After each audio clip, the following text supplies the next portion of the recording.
Limits Part 7, the rigorous definition of a limit.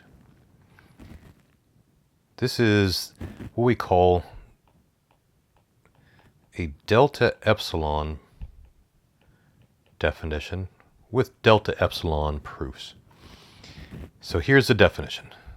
The limit as x goes to a of f of x equals some value L if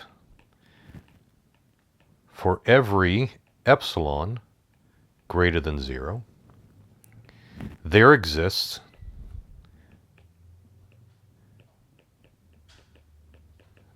the backwards E like that means there exists a delta greater than 0 such that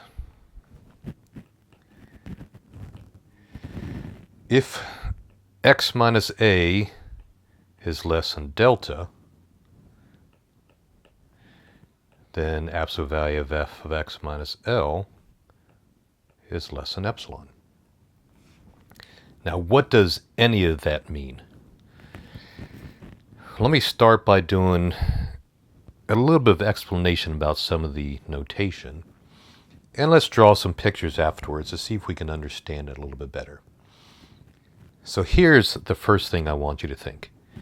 When you see x minus a absolute value, I want you to think this is the distance that x is away from a. Or if I write something like this, here's the way I see the entire thing. This is all x's that are less than a distance delta away from what we call a center, or just away from the x value a. So all x's that are less than a distance of delta away from a. That's what I see when I see this entire expression right there. So similarly, when I see this, I think this really means all y values that are less than a distance of epsilon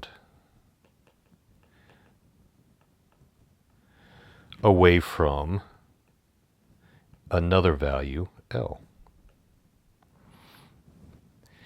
So what is delta for? Well, it's d for distance. And since we already used d, we go to the next letter, E or epsilon. Now, what does this mean?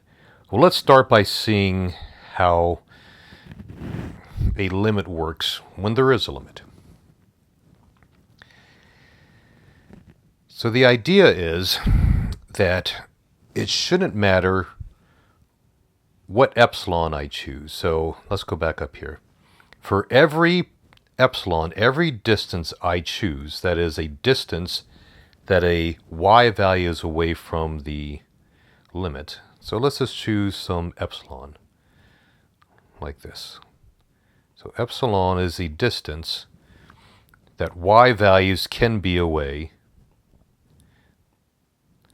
from a limit L. And I'm going to go out to here like this, go out to the graph.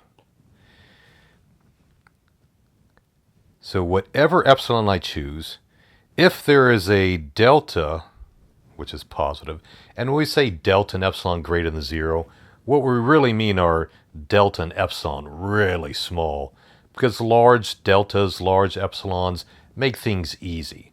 But really small deltas and really small epsilons makes it hard for something to be true, or at least more difficult. So for any epsilon I choose, there must be some delta such that, let's look over here, all the x's close to a map to the y's that are within epsilon.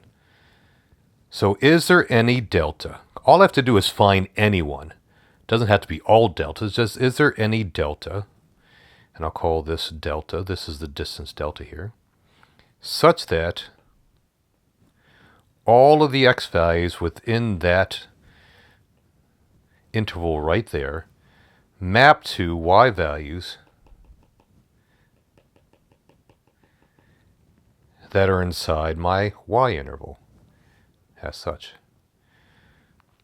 Well, the picture's going to get really messy if I do more, but can you see that even if I shrink my epsilon down to a really small thing, I can keep shrinking delta down so that all of the x's within the interval map to all of the y's up here. Now, that might make it a little bit more sense. I certainly hope it does. But I really think it's more understandable when we see a counterexample. What happens if there isn't a limit? Because I know in this picture down here, a limit does not exist. But let's pretend that I think the limit is this. And I'm going to pick an epsilon. So we're going to choose an epsilon greater than 0. This has to be true for every epsilon, so we might as well start by picking a somewhat small epsilon. Let's say epsilon will be that distance there and there. And let's go ahead over here like this. So is there any delta such that all of these x's on the interval map inside this distance epsilon?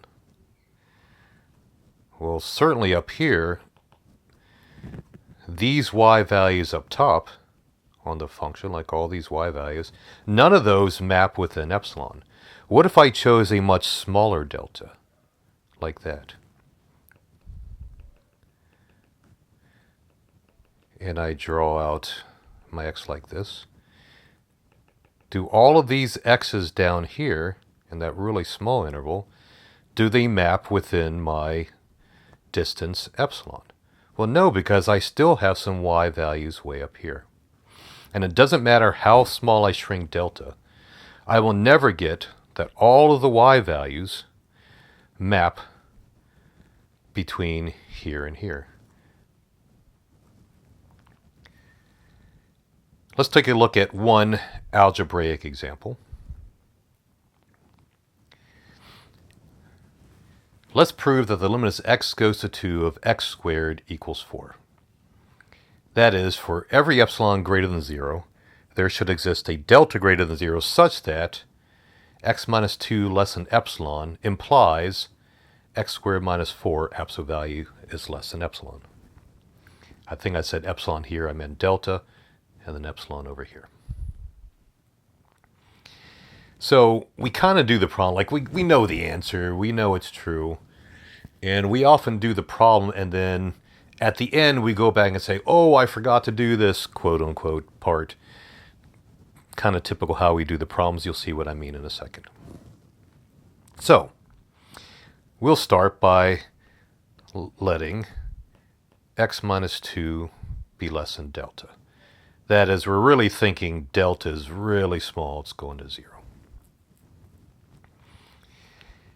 And notice now that x squared minus 4 equals x minus 2 times x plus 2, all in absolute values, which by properties of absolute values we could rewrite like this. And of course we're looking at the limit as x goes to 2. Well, this first part I know is less than delta, because we stated it up top. Let x minus 2 be less than delta. And as x goes to 2, this part is really close to 4, so we could say definitely it's less than 5. That is, this entire expression over here is less than 5 delta. Now, we're supposed to say, for any epsilon that we choose, we have some sort of true statement. Here's where we go back and say, oh, I forgot to write this, number 10 of course, let epsilon equal 5 delta. Or we might say let delta equal epsilon over 5. Well, then of course we have the following, that x minus 2 times x plus 2, absolute value around each, is less than or equal to epsilon. And so we have proven